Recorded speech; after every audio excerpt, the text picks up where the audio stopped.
note another important matter that took place today. This afternoon, a complaint was unsealed in the Eastern District of New York, charging an individual with ties to Iran, who we allege sought to hire hitmen to assassinate a politician or a U.S. government official on U.S. soil. As outlined in our complaint, in June of this year, the defendant met with several individuals in New York who we thought were hitmen, but who were in fact undercover law enforcement officers. For years, the Justice Department has been working to aggressively counter Iran's brazen and unrelenting efforts to retaliate against American government officials for the killing of General Soleimani. The Justice Department has brought multiple cases against individuals working on behalf of the Iranian government to lethally target Americans in the United States. But as I said last week, we expect that these threats will continue and that these cases will not be the last.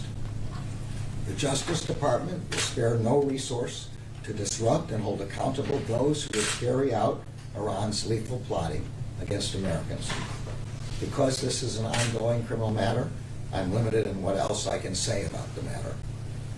I do want to recognize that in the wake of the attempted assassination of former President Trump last month, the American people are more aware than ever about the seriousness of the threats facing our public officials. While our investigation into the attempted assassination remains ongoing, as the FBI has stated multiple times, we have not found any evidence that the shooter had accomplices or co-conspirators, either foreign or domestic.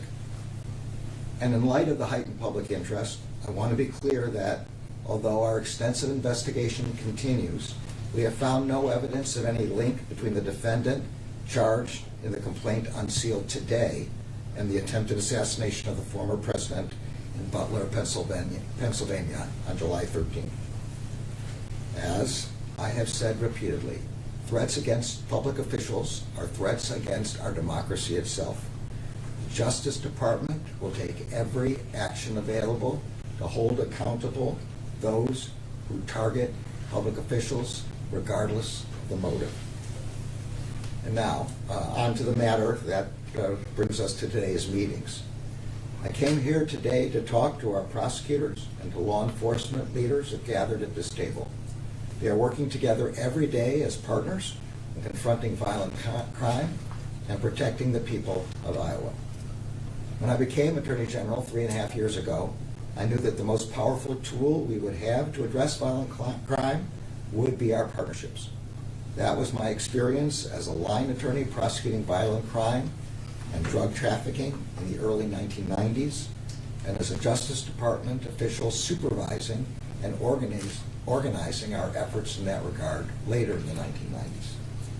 So we built an anti-violent crime strategy rooted in strengthening our collaboration across federal law enforcement, with state and local law enforcement, and with the communities we all serve. And we fortified those partnerships by bringing to bear the latest technologies for identifying and prosecuting the individuals and gangs most responsible for violent crime in our communities. Our anti-violent crime strategy has been zeroing in on those individuals and gangs responsible for making the most violent acts, making critical investments in police departments to hire more officers, and dedicating resources and initiatives aimed at preventing and disrupting violence before it occurs. It has also meant working side by side with our state and local law enforcement partners to arrest violent felons, seize and trace guns used in crimes, and disrupt violent drug trafficking. We now have some results. Last year, we saw one of the lowest violent crime rates in 50 years nationwide. That includes the largest drop in homicides in 50 years. And according to a recent report, the first 6 months of this year show the trend is continuing, with further declines in violent crime in more than 40 cities. But we know that progress in many communities is still uneven, and of course, there is no level of violent crime that is acceptable. That is why this U.S. Attorney's Office is continuing to work collaboratively with state and local law enforcement partners to protect communities from deadly drugs and violent crime. Last month, the work of this office, together with the Tri-State Drug Task Force, which consists of over 10 different agencies across Iowa, Nebraska, and South Dakota, resulted in a 19-year prison sentence for a defendant on gun and drug charges. The defendant led law enforcement on a high-speed chase that ended in a crash. He was found in possession of more than 150 pounds of stolen marijuana, roughly a pound of methamphetamine, and 3 firearms. As part of the Organized Crime Drug Enforcement Task Force program, what we call OCDF, this office has also worked diligently to identify, disrupt, and dismantle the highest level violent crime and drug trafficking organizations operating in the country. In April of this year, this office successfully prosecuted an individual who distributed fentanyl and heroin to an Iowa man who overdosed and died as a result. The defendant advertised his product on a private online forum for recovering heroin users, and he shipped his product nationwide. He has been sentenced to more than 30 years in prison. In May, the office again worked to secure a 15-year sentence for an Arizona man responsible for sending thousands of fentanyl pills to Marion, Iowa. And just a few weeks ago, this office worked with 6 federal, state, and local law enforcement agencies to investigate and prosecute 2 gang members responsible for mailing thousands of fentanyl pills disguised as prescription painkillers to Sioux City. The defendants each received sentences of at least 15 years. In addition to our work to get fentanyl out of our communities, this office is working with its partners through the department's Project Safe Neighborhoods program to crack down on firearms offenses and disrupt violent crime.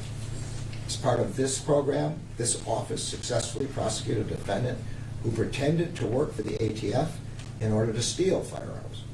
The defendant was unlawfully in possession of at least 20 firearms when he was arrested. He was sentenced to 8 years in federal prison. This U.S. Attorney's Office will continue to combat gun crimes that endanger Iowa families, and it will not rest until every person in every neighborhood and every community in Iowa is safe. I know that these examples are just a snapshot of the work this office does every day to fulfill the department's mission to keep our communities safe, to protect civil rights, and to ensure the rule of law. I am very proud of the work of U.S. Attorney Duax and all the men and women of the U.S. Attorney's Office for the Northern District of Iowa. And I am equally proud of their partnerships with the people around this table, with federal, state, and local law enforcement agencies that work every single day to keep Iowans safe. With that, we'll begin our meeting. Thank you. मेरे बड़े बेटे कॉर्नेडर शिशिर तिवारी, जो अब इस दुनिया में नहीं है, जब उत्तराखंड में त्रासदी आई थी 2013 में, उन्होंने कम से कम 700 लोगों की जान बचाई है। 2017 अक्टूबर में हेलीकॉप्टर दुर्घटनाग्रस्त हुआ। उनकी वीरगति प्राप्त होने के बाद 2018 में उनके ऑनर में हमने गरीब बच्चों के लिए जो स्कूल नहीं जा सकते, जिनके माँ बाप उनका खर्च नहीं उठा सकते पढ़ाई का, पहले अपना स्कूल चलाया। ये स्कूल हम एक फ्लाईओवर के नीचे हमने चलाना शुरू किया।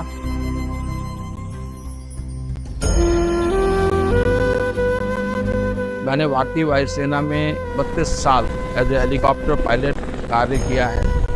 समाज के उन गरीब बच्चों के लिए जो बहुत ही गरीब परिवारों से हैं, जहाँ इनकी माँ जो हैं वो तक घरों में कार्य कर रही हैं, इनके पिता हैं या तो वो रिक्शा चलाते हैं, कुछ कंस्ट्रक्शन साइट पे मजदूरी करते हैं। सबसे पहली दिक्कत जो आती है वो स्थान की दिक्कत हो।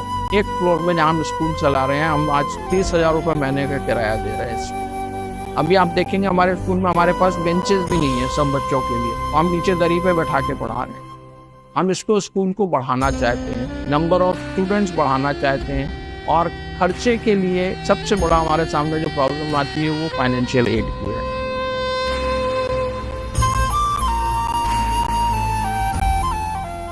हम इस कार्य को और आगे बढ़ाना चाहते हैं। इसके लिए मैं ये एक शहीद वीरगति प्राप्त पुत्र का पिता यही विनती कर सकता हूँ कि जितने भी शुभचिंतक हैं वो जिस भी तरीके से इस कार्य में कंट्रीब्यूट करना चाहें, तो मेरी उनसे विनती है जरूर करें।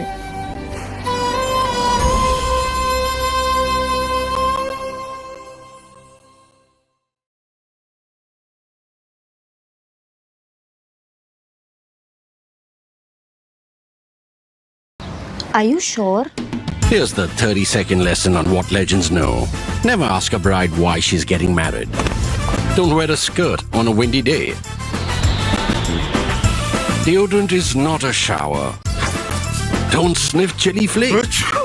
And don't forget, saving is not investing. Legends don't just save, they invest in mutual funds. Mutual fund investments are subject to market risks. Read all scheme-related documents carefully. We are staying with Bangladesh and also taking a slightly unconventional approach to this episode of Cut the Clutter. Unconventional in the sense that we will talk in 7 points, of which 4 are sort of the classical Cut the Clutter mode, which is I pick up the pointers and try to simplify them for you. 2 are opinion, and 1 is, in conclusion, is more like a reflection. So this is a 7-point episode of Cut the Clutter. We are staying with Bangladesh. In fact, we are also going beyond Bangladesh. All the news that's happened, Sheikh Hasina is still in Delhi. I think plans are being made